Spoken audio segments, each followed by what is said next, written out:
Bismillahirrahmanirrahim. Assalamualaikum warahmatullahi wabarakatuh. Alhamdulillah Rabbil Alamin. Wassalatu wassalamu ala Rasulillahil Karim. Nabiyyina wa sayyidina Muhammadin wa ala alihi wa sahbihi ajma'in wa ba'd. Saudara-saudariku, sebangsa, setanah air dimanapun berada, Alhamdulillah wa syukrulillah ala kulli ni'amillah. Semua yang kita jalani dalam kehidupan hingga mengantarkan kita pada pergantian siang, malam, berganti hari, berganti pekan, bulan, dan tahun. Kini semua perjalanan itu mengantarkan kita pada hari yang baru, di bulan yang baru, di tahun yang baru, menurut penanggalan Hijriyah. Kita dengan izin Allah saat ini telah memasuki penanggalan di awal bulan Al-Muharram. Setiap yang sampai pada titik ini tentu telah mengalami beragam peristiwa dalam kehidupan, telah melintasi berbagai macam era bagi sementara orang, dan pertanyaan terbesarnya dari sekian waktu yang telah Allah berikan kepada kita untuk berkehidupan sampai detik ini, berapakah yang memiliki nilai kebaikan di sisi Allah Subhanahu wa Ta'ala? Sementara kita meyakini bahwa kita pasti akan berpulang.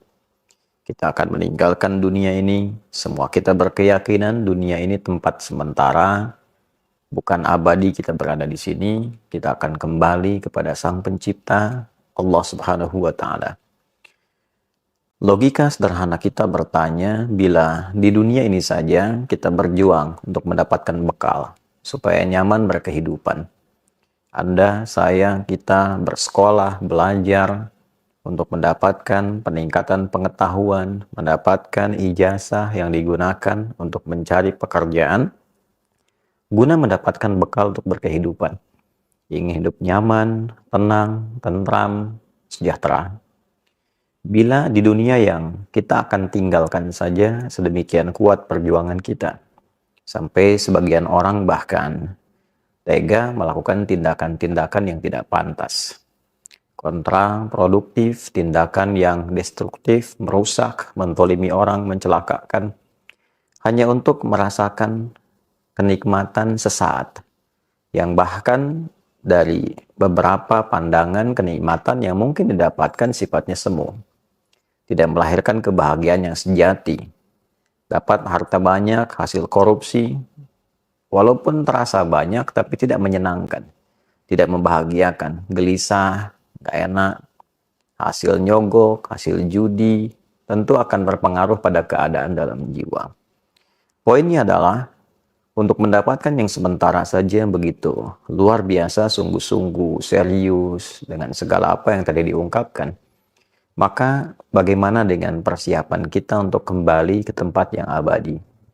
Menghadap kepada pencipta kita, Allah Subhanahu wa Ta'ala, yang akan mengevaluasi seluruh ragam kegiatan kita dalam membawa misi kehidupan di muka bumi ini. Tentu penting mendapatkan waktu untuk berkontemplasi, untuk merenung, untuk mengevaluasi perjalanan hidup kita. Dalam bahasa keagamaan sering disebut dengan muhasabah, untuk melakukan satu titik kembali mengevaluasi seluruh kegiatan hidup kita guna mendapatkan satu pencerahan yang membuka jalan hidup baru untuk menata kegiatan-kegiatan yang lebih bermanfaat. Allah Subhanahu wa Ta'ala menjadikan dari setiap perjalanan kehidupan kita itu beberapa waktu khusus tertentu yang dapat kita gunakan untuk mengevaluasi diri, guna membenahi kembali nilai-nilai kehormatan kita di hadapan Allah yang mungkin telah berkurang atau bahkan sebagian rusak karena perilaku manusia sendiri yang merusak. Pandangan yang seharusnya melihat yang baik, rusak cara pandangnya karena seringkali digunakan menatap yang tidak baik. Demikian lisan yang seharusnya berkata yang mulia sehingga terjaga kehormatan, maka runtuh kehormatan itu karena seringkali digunakan pada pembicaraan yang tidak elok. Demikian tangan sampai ke ujung kaki. maka mesti ada waktu-waktu khusus untuk mengembalikan kehormatan kita di hadapan Allah Subhanahu wa taala, mengevaluasi kembali. Kata hormat sesungguhnya berasal dari bahasa Arab, yaitu hurmah. Satu keadaan atau bahkan menjadi hukum yang menjaga kita agar selalu tampil terhormat disebut dengan haram. Haram sebagai hukum dihadirkan dalam agama sesungguhnya bukan sekedar untuk mencegah, tapi lebih kepada menjaga kehormatan kita dengan mencegah berbagai tindakan yang bisa meruntuhkan kemuliaan itu. Sehingga manusia terjaga dalam kehormatannya, tampil dalam kebaikannya. Mengapa berdusta itu haram? Karena saat seseorang berdusta, runtuh kehormatannya. Mengapa mencuri, korupsi, menipu itu haram? Karena ketika seseorang melakukan tindakan demikian, maka runtuhlah kehormatannya. Bukan hanya di hadapan Allah Subhanahu wa taala, tapi juga di hadapan makhluk, di hadapan manusia, orang-orang sekelilingnya. Allah memiliki sifat Rahman dan Rahim, sangat sayang, begitu mendalam pada hambanya, sangat mengasihi, begitu luas kepada makhluknya. Itulah yang menjadikan Allah selalu ingin menjaga kita dalam kebaikan. Bila tangan ini pernah salah melakukan tindakan, maka harus dijaga dan dikembalikan kepada fungsinya yang baik sehingga kehormatan tangan itu terjaga dengan baik sampai pulang menghadap Allah. Diri kita diciptakan baik, Allah inginkan pulangnya pun baik dan terhormat. Itu poinnya. Maka segala yang diharamkan itu disebut dengan muharram. Dusta itu muharram. Mencuri itu muharram. Berjudi mau offline mau online itu muharram. Hukumnya haram. Bila kita ingin meninggalkan seluruh perbuatan-perbuatan itu, mencoba mengevaluasi, menepikan yang dilarang, menjaga kehormatan, mengembalikan pada kemuliaan, berpindah pada tempat dan keadaan yang lebih baik, maka di antara rumusnya kita bisa tambahkan al pada kata itu. Al-Muharram memberikan kesan kepada kita bukan hanya menjadi bulan pertama, nama bagi bulan pertama dalam penanggalan Hijriyah, tapi juga memberikan sebuah kesan korektif, sebuah pesan evaluasi bahwa mengawali waktu, mengawali bulan, mengawali tahun yang baru itu hendaknya dimulai dengan perenungan mendalam untuk meninggalkan segala sesuatu yang tidak baik yang biasa dilakukan oleh bagian tubuh kita. Ketika kita bisa meninggalkan segala yang terlarang itu dan merubah menjadi lebih baik, mata melihat yang terlarang kita alihkan pada yang baik. Demikian telinga mendengar yang dilarang kita alihkan pada yang baik. Lisan sampai ujung kaki. Dimulai dari Al-Muharram. Sehingga ia berpindah pada kebiasaan baik. Meninggalkan kondisi tidak baik. Menjadi baik, itulah hijrah yang sejati. Bukan sekedar berpindah tempat, tapi berpindah keadaan dari yang dilarang oleh Allah. Yang tidak disukai kepada kondisi yang terhormat, yang baik. Itulah hijrah. Bila kita ingin ikut itu dan melekatkan sifat di dalamnya, maka tambahkan ya nisbah.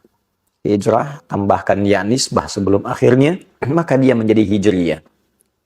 Kalender hijriyah dihadirkan kepada kita, diawali dengan Al-Muharram. Bukan hanya menunjukkan sebuah nama dan waktu, tapi ingin memberikan kesan mendalam, renungkan dirimu. Apa belum cukup waktunya engkau untuk kembali mengoreksi diri, menguatkan imanmu, dan mencari bekal untuk menghadap Allah Subhanahu wa ta'ala? Alam ya'ni lilladzina amanu an tahsya'a qulubuhum li dzikrillah wa ma nazala minal haqq. Demikian Allah bertanya di dalam satu rangkaian surah Al-Quran yang sangat mendalam. Apakah belum tiba masanya bagimu, duhai yang merasa beriman khususnya kepada Allah, untuk kembali menampilkan kekhusyuan dalam jiwamu demi mendekat kepada Allah Subhanahu wa ta'ala, menjaga kehormatanmu. Ada 4 bulan terhormat, yang 3 terangkai, yaitu Dzulqa'dah bulan ke-11, Dzulhijjah bulan ke-12, dan Al-Muharram bulan yang pertama dalam kalender Islam, serta satu terpisah yaitu Rajab pada bulan yang ketujuh. Sekarang kita berada di awal tahun. Kita berada di satu dari 4 bulan mulia itu, dan disitulah berlaku hukum Quran surah ke-9 ayat ke-36. Inna iddatash syuhuri indallahi 12 syahran fi kitabillah yauma khalaqas samawati wal arda minha arba'atun hurum. Dzalika ad-dinul qayyim fala tadhlimu fihinna anfusakum. Al-ayat. Sungguh Allah menegaskan jumlah bilangan bulan dalam setahun itu di sisi Allah yang telah ditetapkan sejak mula penciptaan langit dan bumi berjumlah 12 bulan. Setahun ada 12. Dari 12 itu ada 4 bulan utama yang desainnya untuk menjaga kehormatan. Desain muhasabah, evaluasi, koreksi diri. Maka jika Anda telah hadir dari 4 bulan itu, maka kata Allah, فَلَا تَظْلِمُوا فِيهِنَّ أَنفُسَكُمْ. Maka berusahalah untuk mengoreksi diri. Jangan berbuat maksiat, tinggalkan yang dilarang, jangan berbuat zalim pada diri sendiri. Berkata kotor itu zalim pada lisan. Berkata yang tidak baik, zalim pada lisan. Memandang yang tidak bagus, zalim pada mata. Mendengar yang tidak mulia, zalim pada telinga. Fala tazlimu fihinna anfusakum. Jangan sekali-kali engkau mencoba menzalimi dirimu di waktu-waktu itu. Nah, itulah ketentuan agama yang benar. Ya, Allah menyampaikan dzalika ad-dinul qayyim. Sebelumnya, ketentuan agama yang benar itu diantara pembuktiannya adalah penjagaan terhadap perilaku kita untuk tampil lebih mulia. Ini yang tampak di hadapan Al-Quran. Definisi kemuliaan di hadapan Allah adalah ketika akhlak kita dapat terjaga yang dihasilkan dari pendidikan ibadah kita kepada Allah Subhanahu wa taala. Itu yang menjadikan suksesnya sholat seseorang itu ketika tampak baik akhlaknya. Tanha 'anil fahsya wal munkar. Sholat sekian banyak rakaat, sekian panjang dibacakan, tapi tidak merubah perilaku menjadi lebih baik, maka itu hanya sekedar memenuhi rukun syarat untuk naik turun, tapi tidak menjaga kualitas dan kekhusyuan di dalamnya. Untuk itu, saudaraku, sekali lagi, saya Andi Hidayat ingin memohon maaf demi memberikan contoh pertama pada diri pribadi sebelum mengajak siapapun. Saya memohon maaf kepada saudara-saudariku dimanapun berada. Bila selama ini Anda pasti mendapati hal yang kurang wajar untuk kami tampilkan. Boleh jadi didapati kata-kata yang tidak elok untuk disampaikan. Saya memohon maaf dengan segala kerendahan hati bagi berbagai pihak yang mungkin merasa kurang berkenan atau bahkan tersinggung dengan rangkaian kata-kata yang pernah saya ungkapkan selama berkehidupan sampai detik ini. Boleh jadi ada cara pandang yang kurang baik yang pernah kami tampilkan, yang dengan itu mungkin berpotensi menyakiti ataupun juga melahirkan pandangan-pandangan yang tidak elok. Saya dengan segala kerendahan hati memohon pintu kemaafan dan juga memohon doa semoga Allah Subhanahu wa taala senantiasa memberikan bimbingan, ampunan dari berbagai macam dosa yang dikerjakan dalam kehidupan. Dan sekali lagi, saya mengajak setelah itu kepada kita semua, mari kita isi tahun baru ini untuk meningkatkan ketakwaan kita kepada Allah Subhanahu wa taala, saling mendoakan, pemimpin dengan rakyat saling mendoakan, pimpinan di kantor dengan karyawan saling mendoakan, dengan tetangga kita saling mendoakan supaya negeri ini tentram, damai, baik. Setelah itu saling mensupport dalam kebaikan. Mari kita bangun bangsa, bangun negeri dengan segala kemampuan yang Allah titipkan kepada kita dan niatkan ibadah supaya mendapatkan poin di sisi Allah Subhanahu wa taala. Dan semoga tahun ini berkah untuk kita semua, berkah untuk keluarga, berkah untuk umat Islam khususnya, berkah untuk negeri kita tercinta Indonesia, dan jangan lupakan dalam sujud kita untuk bermohon. Semoga Allah berkenan memberikan kebebasan bagi umat Islam untuk beribadah di Masjid Al-Aqsa, memberikan kemerdekaan untuk Palestina, dan menghadirkan ketentraman, kedamaian di muka bumi ini untuk kita semua. Semoga Allah mengabulkan.